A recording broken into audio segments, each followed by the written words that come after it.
بسم الله الرحمن الرحيم الحمد لله حمدا كثيرا طيبا مباركا فيه كما يحب ربنا ويرضى أشهد أن لا إله إلا الله وحده لا شريك له وأشهد أن محمدا عبده ورسوله الناصح الأمين اللهم صل على نبينا محمد وعلى آله وصحبه أجمعين ومن تمسك بسنته إلى يوم الدين ثم أما بعد الحمد لله على نعمة الإسلام والسنة. All praise and thanks belong to Allah for guiding us to Islam and for guiding us to the Sunnah. قال الله سبحانه وتعالى في كتابه الكريم. Allah subhanahu wa ta'ala, He says in His noble book, يا أيها الذين آمنوا كتب عليكم الصيام كما كتب على الذين من قبلكم لعلكم تتقون. Allah Ta'ala, He says in His noble book, O you who believe, fasting has been written upon you as it was written upon those who came before you, so that you could attain taqwa.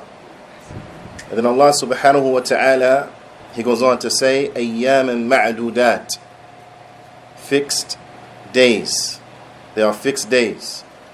فَمَنْ كَانَ مِنْكُمْ مَرِيضًا أَوْ عَلَى سَفَرٍ فَعِدَّةٌ مِنْ أَيَّامٍ أُخَرٍ.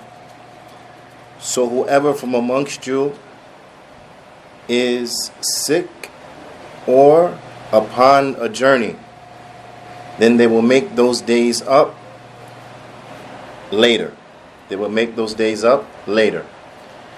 And this ayah is from those proofs and evidences that are the origin of this particular topic and subject of fasting while traveling. Naam, of fasting while traveling. And bithnillahi ta'ala, it will become more apparent, inshaAllah ta'ala. The first hadith, and bi'ithnillahi ta'ala, the way that these hadith are brought inside of Umdah,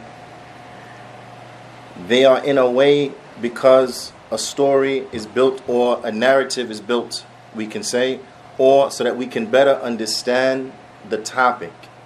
That each of these ahadith, they cover a point of the overall topic so that you can understand the full of the subject. Naam, the full of the subject. This is what it was meant and intended by, so that the narrative could be built and you can understand in totality, and that is due to lack of a better phrase.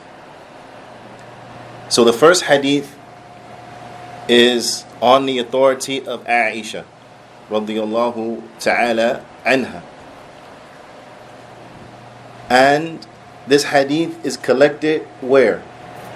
Does anyone know? Remember, we're speaking about the book Umdatul Ahkam. And all of the ahadith inside of there are collected in the same place. Which is where? Bukhari and Muslim. Na'am, ahsant. All of these ahadith are muttafaqun alayh. They're agreed upon by both al-Bukhari and Muslim. So this, when one memorizes this book, it becomes very easy. Right? Because as Imam Muqbil rahimahullah ta'ala, he said that when memorizing a hadith, at the very minimum, you should know who narrated the text of the hadith and where it's collected. Who narrated the text of the hadith and where it's collected. Naam.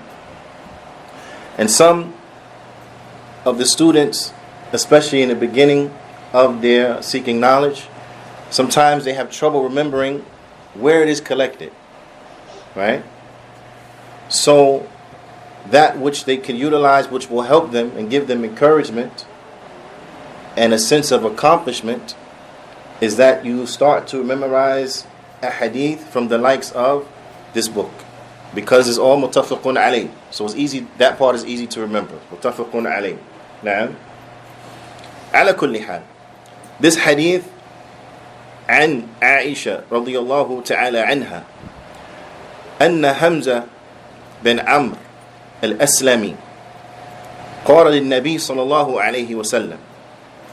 And his Sahabi is Hamza bin Amr al-Aslami. Naam. And it's very important that we remember who he is.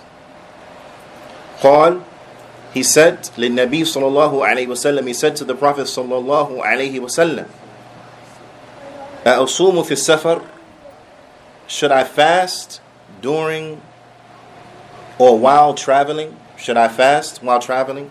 Naam. And our mother Aisha radiyallahu ta'ala anha, she brought a very important phrase that brings context to this situation, and by way in which we gain a lot of benefit from. And she said, وَكَانَ كَثِيرَ الصِّيَامِ, and he used to fast a lot. And he used to fast a lot. Who used to fast a lot? Huh? Not the Prophet ﷺ. Remember I said a name. Hamza. The Hamza al-Aslami, he used to fast a lot. Naam. فقال النبي صلى الله عليه وسلم, so the Prophet صلى الله عليه وسلم, he said, إن شئت فصم, if you want to, fast. وإن شئت فأفطر, and if you want to, then break your fast. Naam.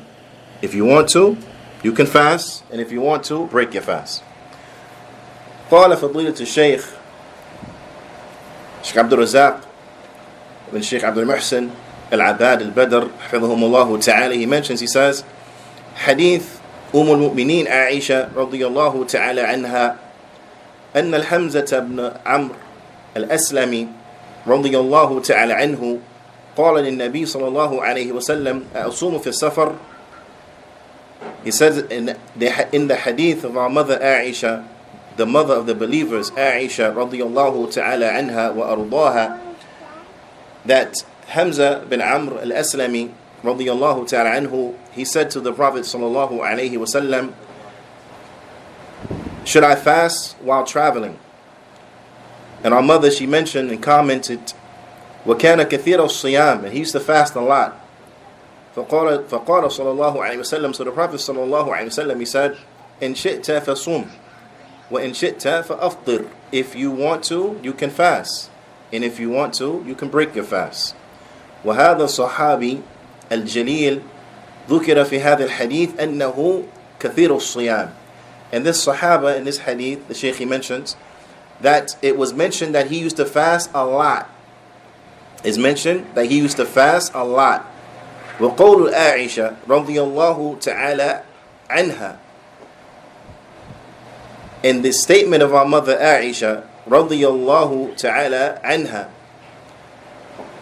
الماح إلى أن كثير الصيام يكون الأمر في حقه أقل مشقة. This is an indication from the statement of our mother Aisha رضي الله تعالى عنها that the affair of fasting as relates to him is less difficult min ghayrihi, is less difficult upon him to fast than other than him.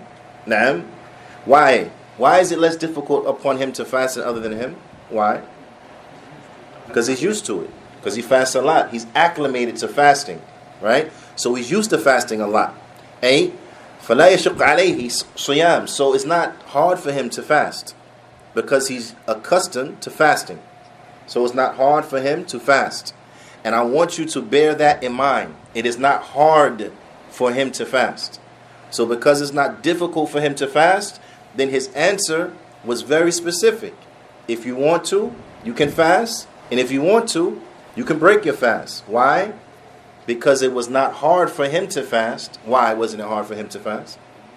Because he was used to it. Because he used to fast a lot. Naam. فقال النبي صلى الله عليه وسلم, so the Prophet صلى الله عليه وسلم, he said unto him, إن شئت فصوم, if you want to fast, وإن شئت فأفطر, and if you want to, then break your fast. وهذا يدل على أن الأمر في هذه المسألة واسع.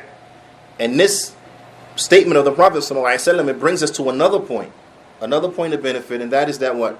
Is that the issue as relates to this affair, that it is broad. It is not restricted in the sense that the individual has the freedom of choice, for lack of a better term. Now, where they're able to assess their own situation and then fast or break their fast.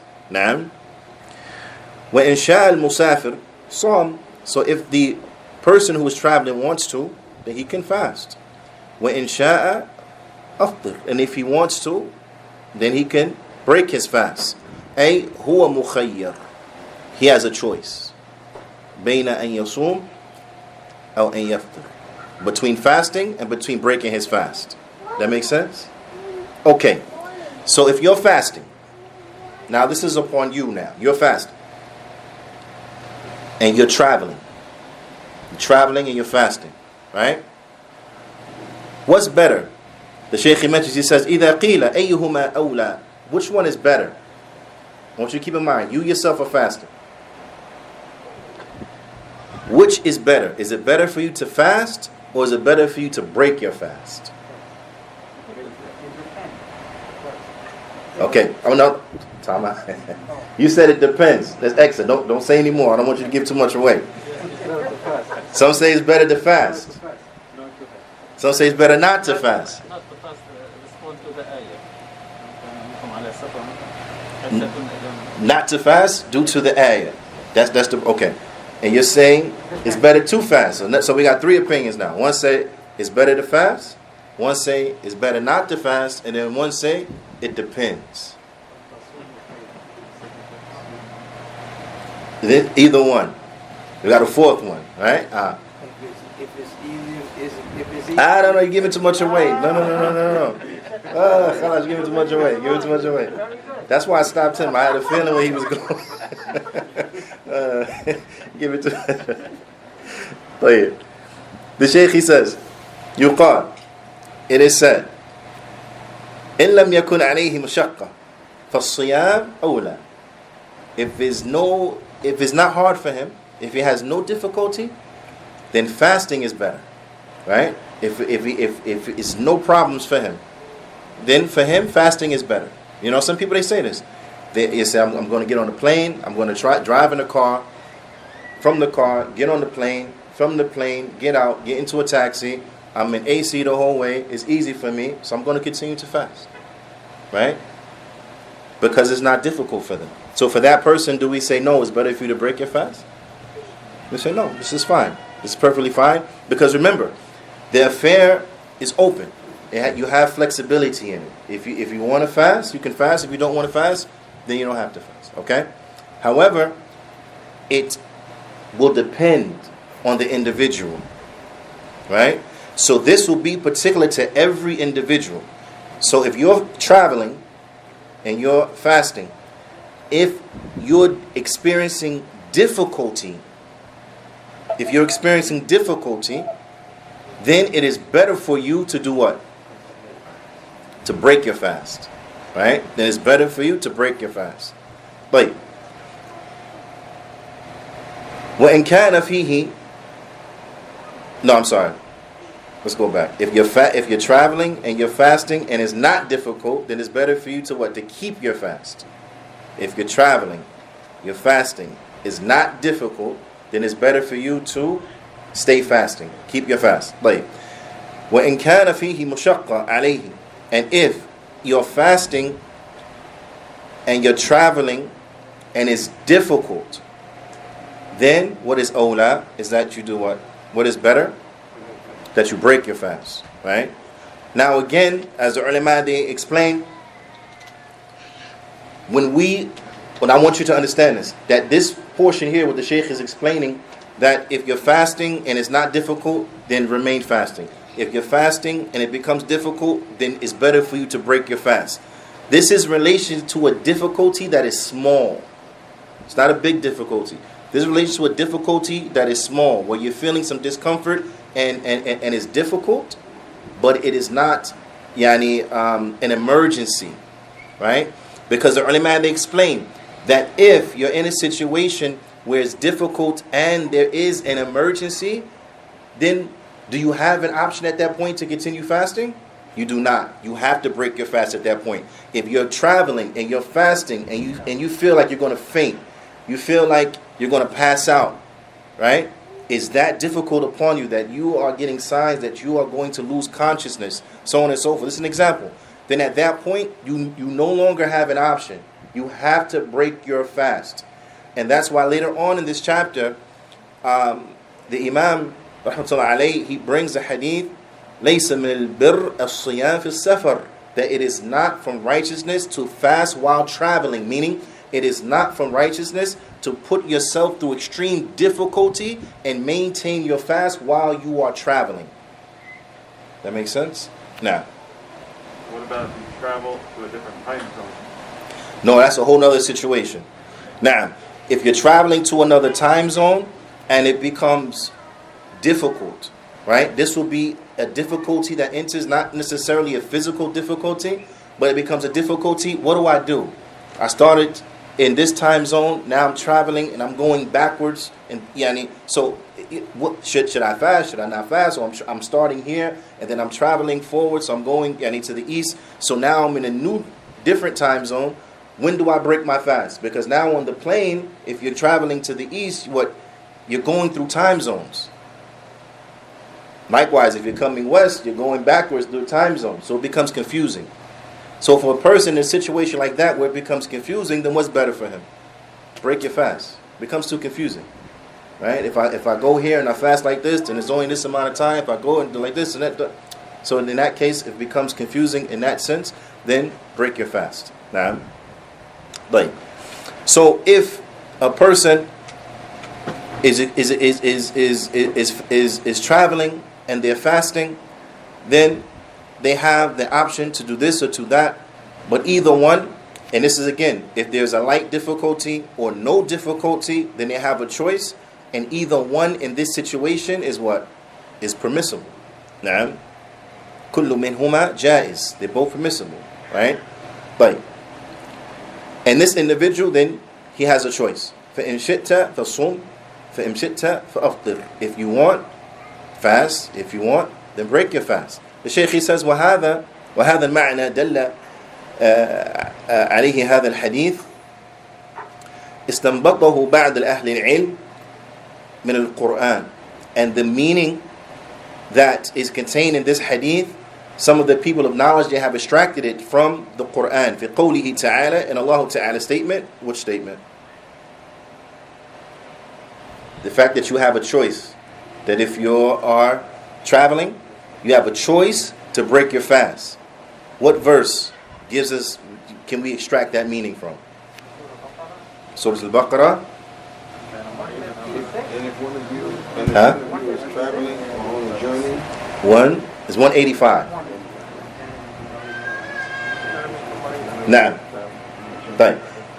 نعم. ومن كان مريضا أو على سفر فعدة من أيام أخرى. And if one of you is sick or upon a journey, then they will break their fast and make the days up from other days.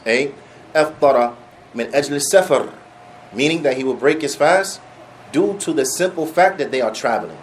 That they can break their fast due to the simple fact that they are traveling. So traveling becomes a reason that a person is allowed to break their fast. Traveling becomes a reason that a person is allowed to break their fast.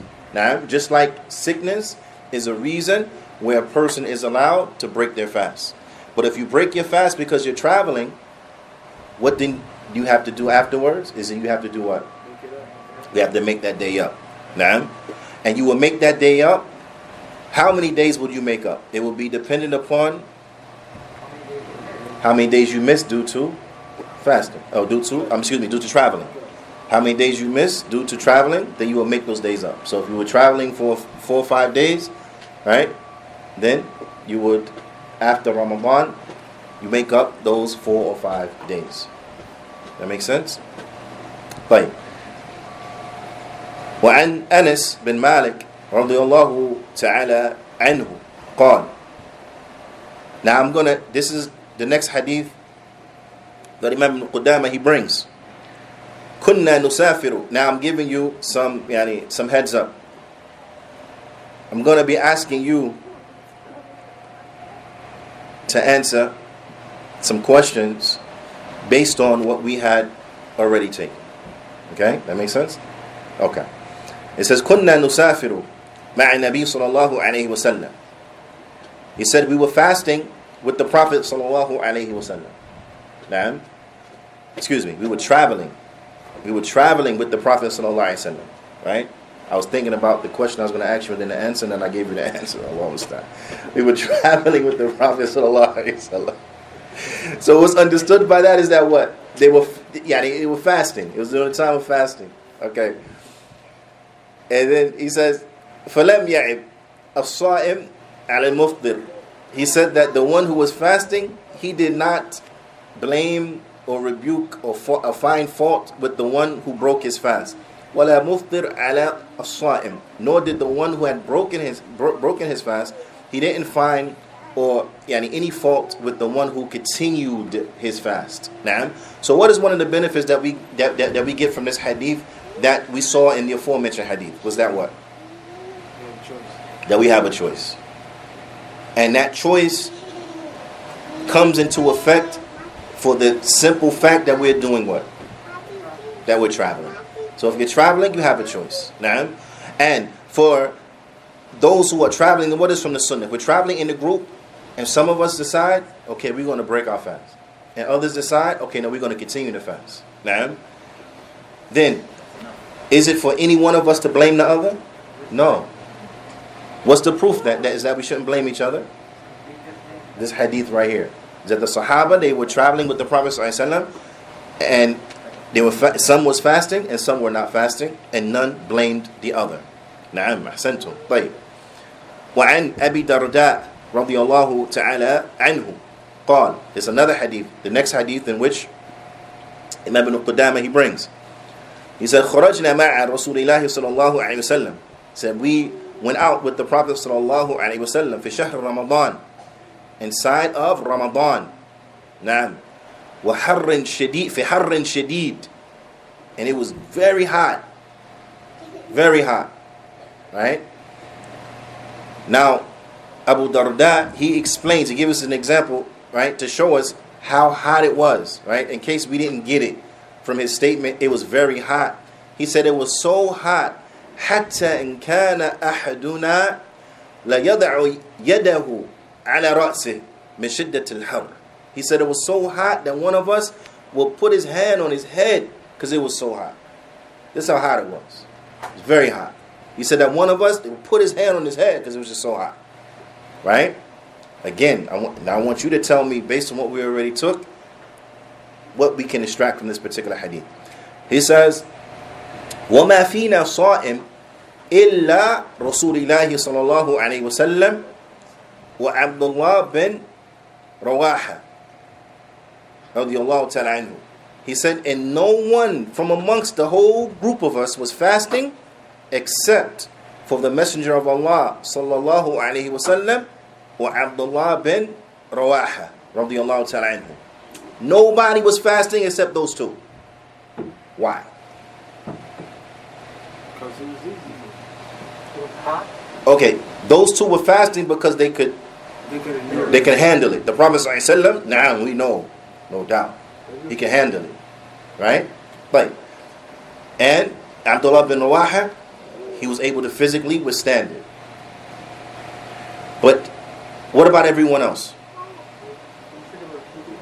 It was extremely hot. Put their hands on their head. So what happened? So they didn't fast. Why didn't they fast? Huh? It was out of choice, but what is I'm looking for a particular thing here. A particular reason. Now, because it was difficult. It was difficult. So if you're traveling and there arises a difficulty, right? Because again, let's rewind. Shaykh Abdul Razak, he said that what is better will be dependent upon the situation. If you're traveling and fasting and there's no difficulty, then it's better for you to fast.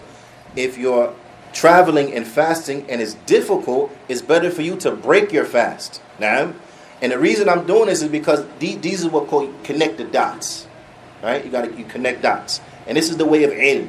Now, as the poet he said, اليوم العلم وغدا مثله. Today is knowledge and tomorrow is knowledge too. ومن أخوة العلم التي تلتقط يحصل المرء به حكمة وإنما السيل اجتماع النقط. Is that from today is knowledge and tomorrow is knowledge, right? And from the fruits of knowledge in which an individual will get is that an individual by way of knowledge he will gain wisdom.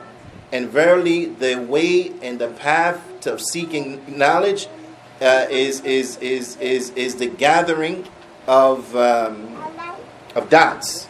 Now, the gathering of dots. The way of seeking knowledge, the similitude of the way of seeking knowledge is like the Seine. You know the Seine, the river, like the flash flood, right? The flash flood. Flash floods are very powerful, right? A flash flood is very powerful. It'll sweep a grown man off of his feet. It'll knock him down and take him with the water. Right? You with me? A flash flood. A flash flood, meaning you're in an area that is typically dry. The ground does not absorb the water quickly. So when the rains come, it gathers a lot of water and it'll sweep you off your feet. This is the similitude of seeking knowledge. It's the gathering of dots. Because these drops, a drop by itself, does it affect you? No. 2, 3, no. But if you put enough drops together, it'll sweep you off your feet.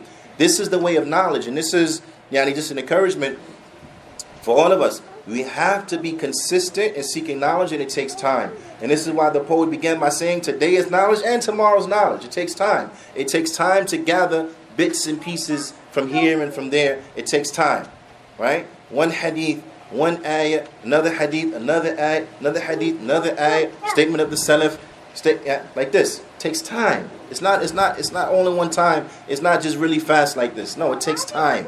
Okay? Ala kulli hal, the point is from that is that it takes time because things are brought together. This bithnillahi ta'ala will give us an appreciation for the ulama. The ulama, they just don't speak from their whims and their desires.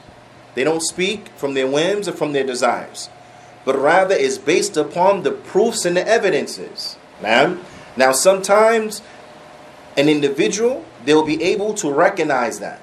Sometimes the listener, the individual, the one who asks a question, they'll be able to recognize that the sheikh is telling him what he's telling him, and he can recognize maybe some of the proofs and the evidences where he's getting his statement from. And then other times, they may not recognize it. And other times, they may not recognize it. Because remember, this scholar, he's going to address the audience based upon their level. If a question was asked and a person is in need of an answer, then they're not going to go into all of the proofs and the evidences and where they extracted this statement and who said that statement and so on and so forth. Because what? That is not the situation that we're in. You ask the question because you need a quick and clear answer. Right? You with me? So in those situations, they won't mention all the proofs and evidences and where they extracted what from and so on and so forth. Then you have other situations where they're speaking to students of knowledge, for example. Right? So then they will go into the proofs and the evidences and show what was extracted from what, so that those students could learn and could be trained and could appreciate and see this process of extracting proofs and evidences. Does that make sense? Now, so when Sheikh Abdul Razak said, if you are traveling and you're fasting, and if you don't find any difficulty, then to fast is better. That was based on what hadith?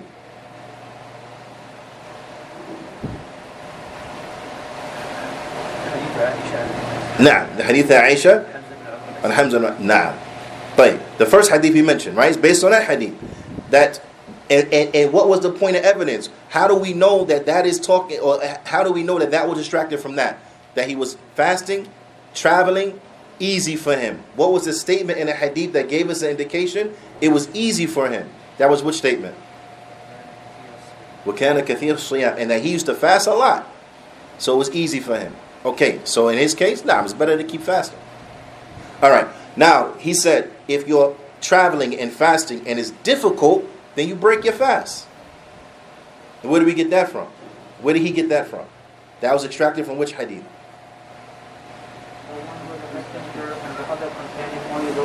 fasting and Nah. everybody else because of the heat. Because of the heat. Now, the hadith that mentions because of the heat, out of all of the Sahaba that are with the Prophet ﷺ, the only ones that was fasting was the Prophet ﷺ and one other Sahabi, and his name was Abdullah bin Rawaha. Nah, Ahsant. Right.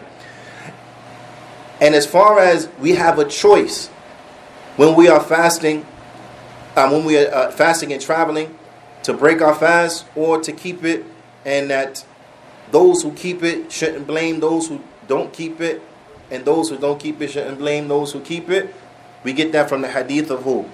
Hadith of? I heard it. Nah, from the hadith of Anas bin Malik. Nah.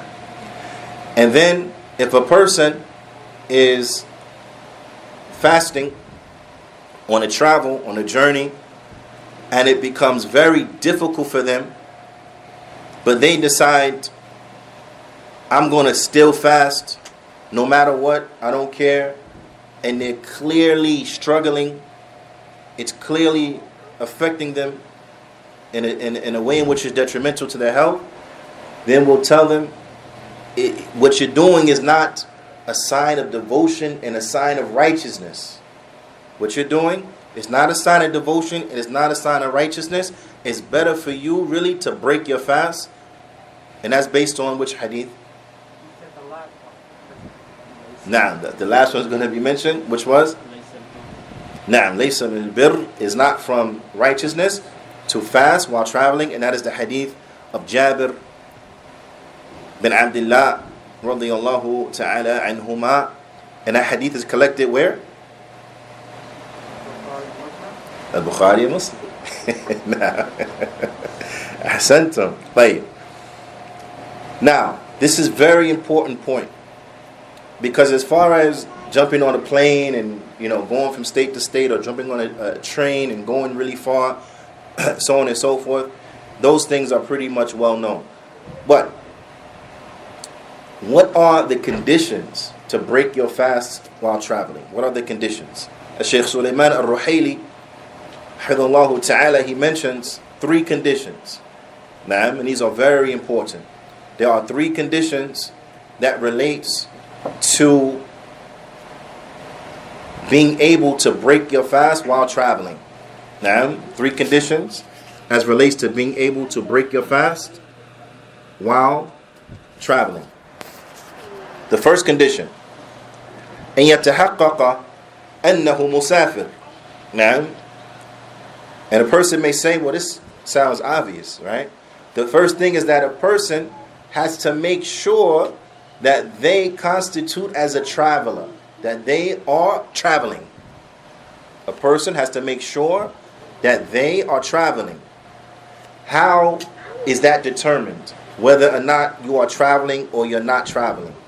And this is some of those points that we need to know. Not just as relates to the rules and regulations of whether, once you're given the allowance to break your fast during Ramadan while traveling, but also so that we know the limits by way in which we can shorten the salah, and also the limits and the area wherein the sisters can travel, the sisters can go about, not travel, but the sisters can go about before it becomes haram for them, because now they're technically traveling. Right? Because a woman, she cannot travel without what? Without mahram. A woman, she cannot travel except that she has to have with her a mahram. So there's a certain circumference in which she can't go beyond. Once she goes beyond that, now it becomes haram. All right? So now, how far could our wives venture out? This next topic will let us know how far that is. Now, how far that is. But the Shaykh, he says, فَمَنْ خَرَجَ مِنْ بَيْتِهِ قَاصِدًا. And this is very important, that whoever leaves out from his house and he is intending to travel. Because as Imam al-Albani rahimahullah ta'ala, he mentioned that it's by your intention. So if a hunter, for example, is chasing game, he didn't intend on traveling anywhere, but he's chasing game, And that game happens to go a distance that is equal to traveling. But he didn't intend to travel. He's just following the deer. He shot it with the arrow. Now he's following it. Right? Then he's not a traveler because he didn't intend to travel. Now what's the proof why he's not a traveler? His intentions. Actions are by intentions. In the a'malu bin niyat. Because he didn't intend to travel, he's not a traveler. So this portion of what the Shaykh mentions is very important. قاصدا قطع مسافة 85 كيلومترا. He intends to go the distance that equals 85 kilometers. 85 kilometers. Inshallah ta'ala, we'll come back in more depth and detail on this point. But in America, we don't view distance in kilometers, right? Huh? 85? No, a little more. 85 kilometers. Huh? No. Yeah, it's. I heard you said 4 what? No, 1.78 is a mile per kilometer. Right, 1.78 is a mile kilometers. So 85 kilometers equals about it is 52.82 miles. So you can round that up, 53 miles. 53 miles, right? And the Shaykh is going to explain why he said 85. He's going to explain why he said 85. Ala kulli hal, 85 is about 53 miles. 53 miles. So he said whoever leaves his house, or whoever leaves his, not his house, whoever leaves his city, and he intends to travel 85 kilometers, or 53 miles. Now, min atraf al-balad, from the border of the city. Laysa min bayti, not from his house. Okay? So you can't GPS it and then see the miles and then say, okay, from my house is 64 miles. It could be 64 miles from your house, but it may not be 64 miles from the border of your town. So the clock starts from the border of your town limit. Your town limit until the destination where you're going, that's how the counter starts with relates to miles or distance. That makes sense? You with me? So the Shaykh says, من أطراف البلد إلى منتهى سفره فأكثر. If it is 85 kilometers from the border of his town until where he's intended to travel or more, فإنه مسافر. Then verily he is a traveler. من غير النظر إلى العرف, without looking at the custom of the people. We're going to come back to this point as well. Without looking at the custom of the people. So 85 kilometers, which is 53 miles or more, from the town limit until where he is going, without looking at the customs of the people, then this person is a traveler. Now, is he a traveler once he has reached that destination? Or is he considered a traveler before?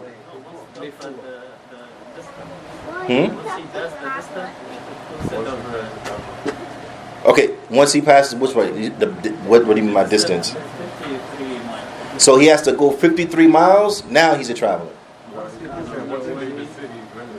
You say once leave the city limits, he's a traveler. Now, it is once he leaves the city limits. The Shaykh says, بِمُجَرِّدْ أَنْ يُفَارِقَ عُمْرَانُ بَلَدِهِ, from the standpoint that he leaves the buildings or the structures of his city. So once he passed city limits, even though you could be 2 minutes or 5 minutes past the city limits, because you intend to go that distance, you're a traveler. You're a traveler. Right? Like, Likewise, another point of benefit the ulama they mentioned. If you're on your way back home, right? Okay, and next to Orlando is what? Kissimmee, right? Kissimmee shares a border with Orlando. So, like, you're on your way back home, you live in Orlando, you're coming from a travel, you reach Kissimmee. Can you shorten and combine your prayers in Kissimmee? Yeah, because you're still traveling. But once you break the border of Orlando, can you shorten and combine your prayers? No, you're back home now. Even though you live 5 minutes past the border or 10 minutes past the border, city limits, as soon as you hit Orlando, that's it. You're home now. You can't shorten your prayers. You with me? All right. Like,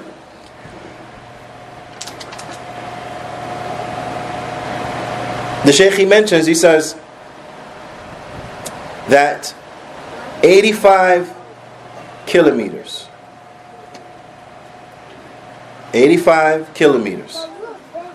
without looking at the customs of the people. Why is it mentioned without looking at the customs of the people?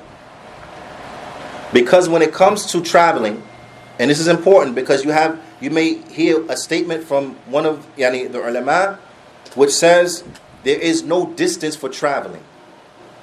Right? Then you hear a statement from others from the ulama and they say, no, if it is 80 or 85 kilometers, it's traveling. Both statements are true. How do we bring them together?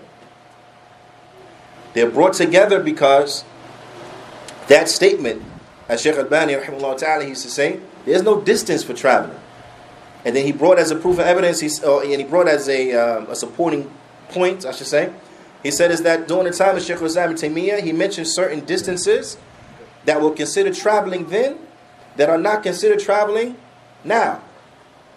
He says, so this means that what? That ruling, it will change between time and place. So when it comes to the customs of the people, if it is anything under 85 or 80 kilometers, then the customs of the people take precedence. So if you go to a particular place, and in that place, to go a distance that is equal to 60 kilometers, for example, is considered traveling, then what? With those people, then that distance is traveling. Period.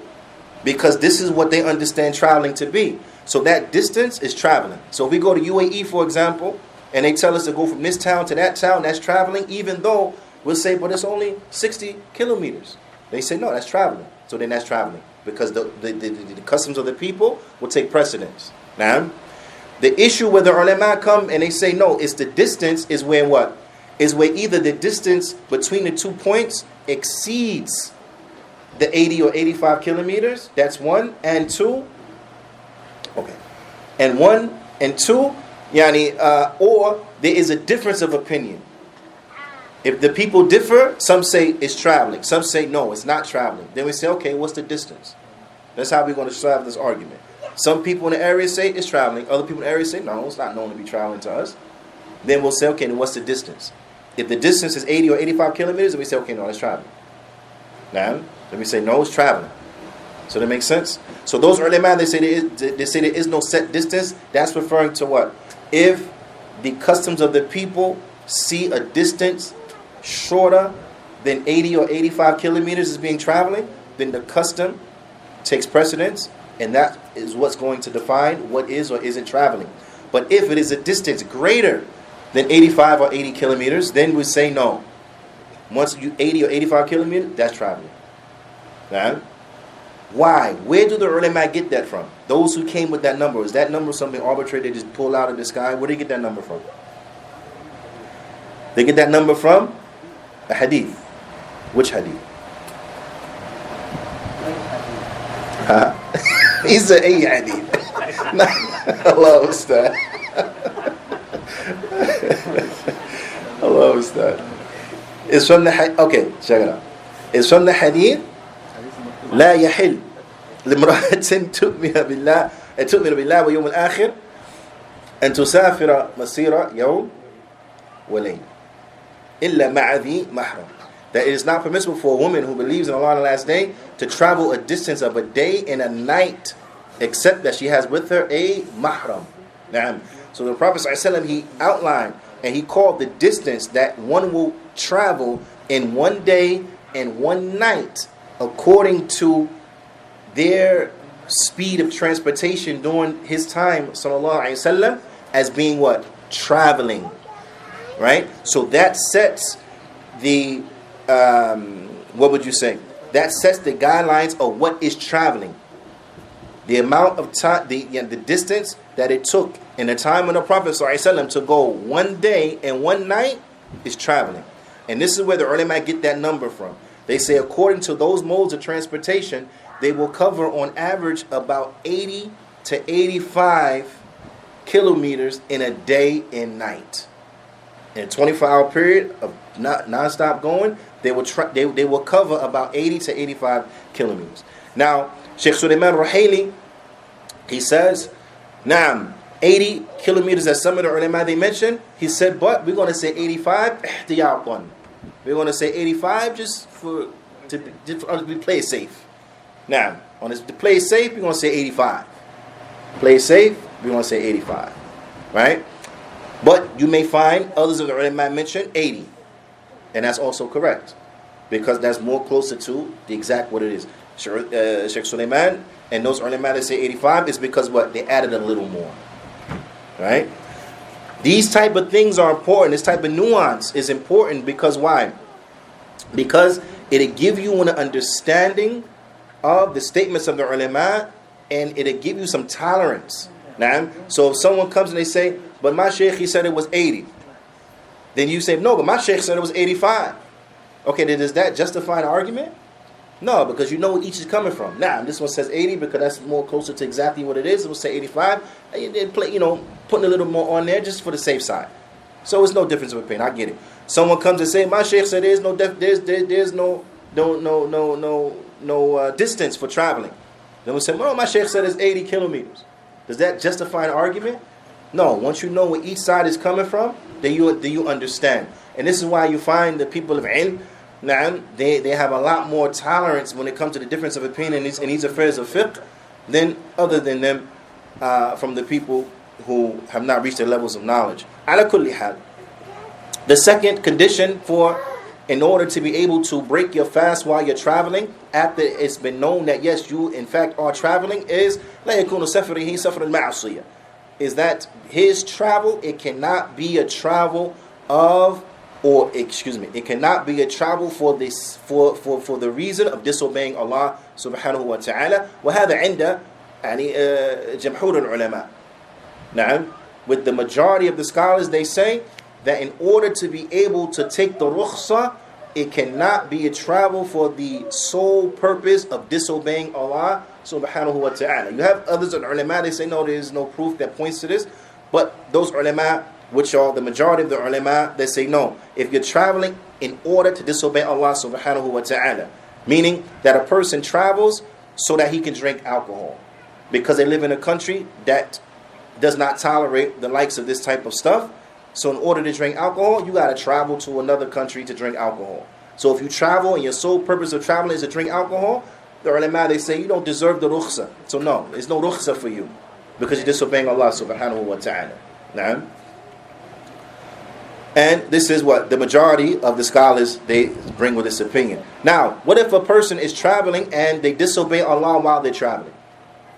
Does that now nullify their license? No. Huh?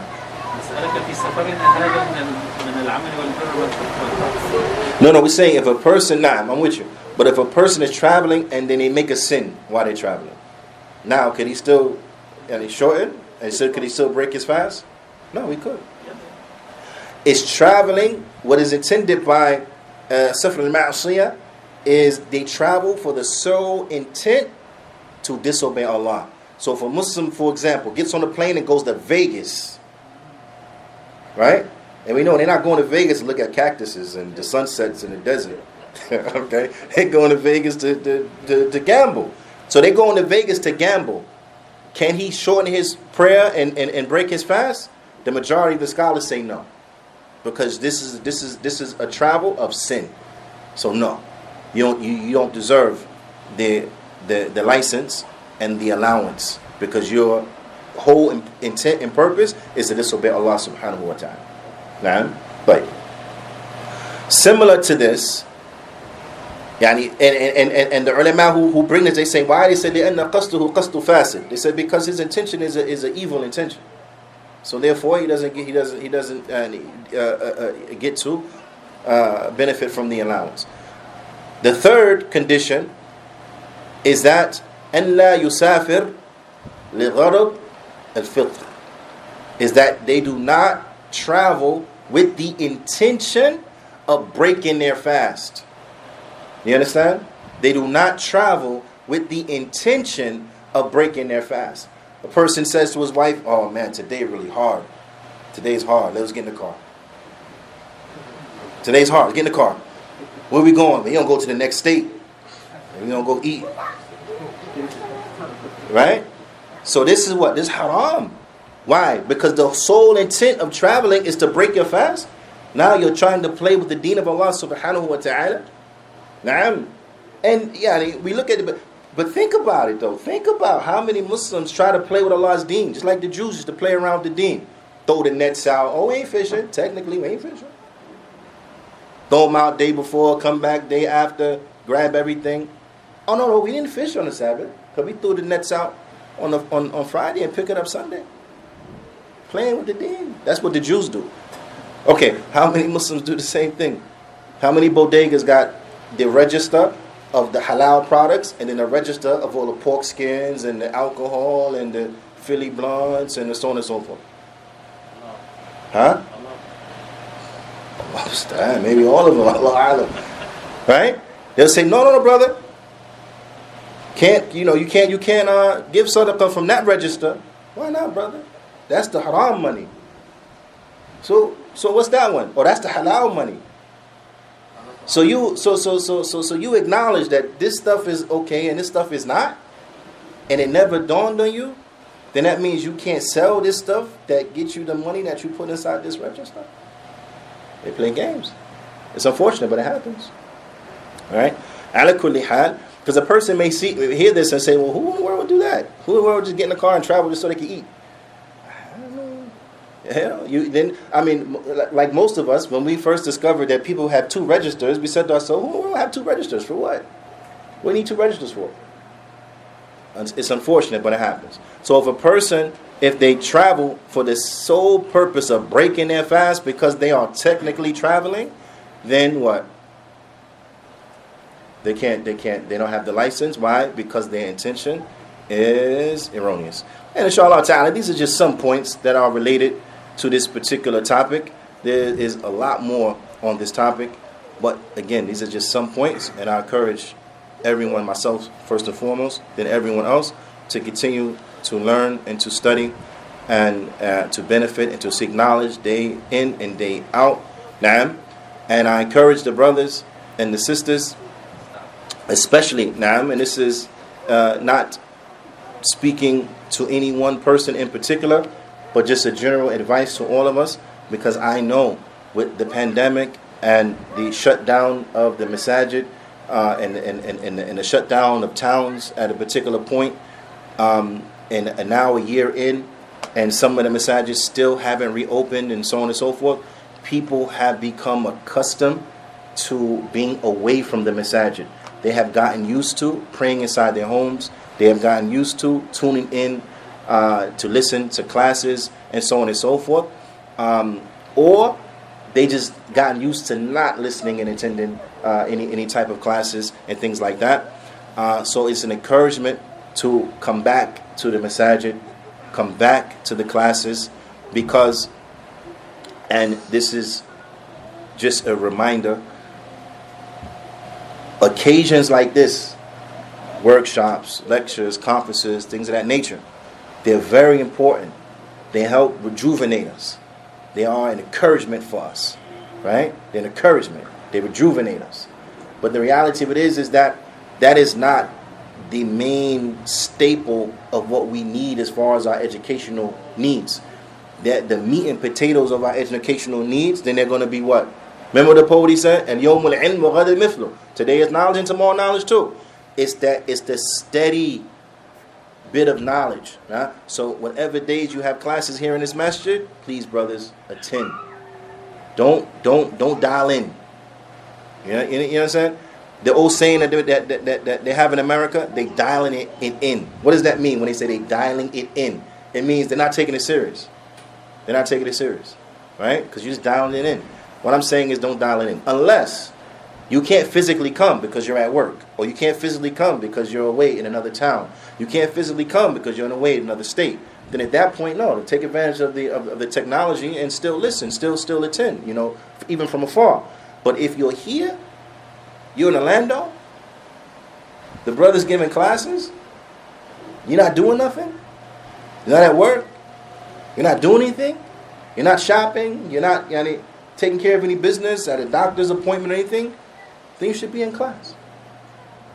Why not? Do you have anywhere else where it's better to be than the house of Allah subhanahu wa ta'ala? This is just an encouragement for myself and everyone else. Let's get back into gear, bi'ithnillahi ta'ala, and have these classes as full as Jum'ah, inshallah ta'ala, so that we can learn and we can benefit and we can learn. So that, and I'll end at this point, so that in years going by now, 2, 5, 10 years from now, will we have to look around and say, we need to find a hufad, we need to find a hafiz, where the hufad, so that we can bring somebody in so they can lead Tarawih? Will we have to do that? If we have serious classes and we take them serious and we're producing from our own community, own communities, hufad? Not at all. We can turn around, look in the rank and say, hey, you, and you. This year, it's on you guys. Very simple, right? These are just goals, inshallah ta'ala, that we have to set for ourselves, bi'ithnillahi ta'ala, as communities, especially the communities of Ahlul Sunnah, especially the communities of the Salafis. Can I be more clearer than that? Huh? We shouldn't let nobody beat us in anything. Be the people upon the Kitab and the Sunnah. You going to tell me the Sufi got more hufad than us in the area? That sound right to you? Huh? Hey. Huh? Yeah? I know. That don't make sense though. I'm just saying, does it make sense? Does that make sense in anybody's mind? No. That has to change. Period. Like it who like it, hate who hate it. That has to change. Period. It has to change. We are the people of the Sunnah. We are the people of the Qur'an. We are the people of the Sunnah of the Prophet. We are the people of the Athar. Shouldn't let nobody want to beat you in that. This is a race. Race into good, race into the Jannah, inshallah ta'ala. On the topic? Hey. The question is, if someone is going to travel in Ramadan and he intends not to fast, and he's going to start to travel at 10 a.m., does he have to fast until 10 a.m. and when he leaves the outer limits then break the fast, or can he not fast at all? And then part B, if he's fasting, let's say he's coming from Georgia, he enters the city limit, so it's only 5 o'clock, 8 o'clock is sunset, does he refrain from eating? So part A, if you want to read that. Part A, you're not able to fast until you begin your traveling, meaning until you have left the town limit, right? And you can no longer see the buildings. You left the town limits. Now you are a traveler. Now you can break your fast. Prior to that, up to 10 o'clock. Right. So prior to that, yeah, you still have to refrain. Prior to that, you have to refrain, right? Once you begun your travel, now you can shorten your prayer. Now you can break your fast. Now, what was the second one? So I was in Georgia and I was fasting, so I was traveling, and then I get back to Orlando and it's only 5 o'clock in the afternoon. So I have 3 more hours before sunset. Should I refrain from eating, even though I was not fasting prior to... You was not fasting. I was not. Because Right. I was in Atlanta. Should I stop eating or I can continue to eat while I'm back home? The ulama, they differ. Some of the ulama, they say you have to refrain. Once you come back, you refrain, right? Because of the magnitude of the occasion of fasting. Others from the ulama, they say no. If you were not fasting because you had a legitimate excuse, and now you have reached back home during that same day before Maghrib, you're still allowed to eat and drink. But the ulama, they caution, they say, however, don't do this publicly so that it will not damage your reputation, because people may not understand or know that you were traveling. They may look at the picture and say, oh, he's a sinner. Look at him. He's eating and drinking. Right? So they say that you are allowed to eat and drink, but don't eat and drink in front of everyone. Don't eat and drink in front of everyone. نعم والله أعلم وأعلم. نعم, the food is here, so inshallah ta'ala نكتفي بهذا القدر. وصلى الله وسلم على نبينا محمد وعلى آله وصحبه أجمعين وجزاكم الله خيرا.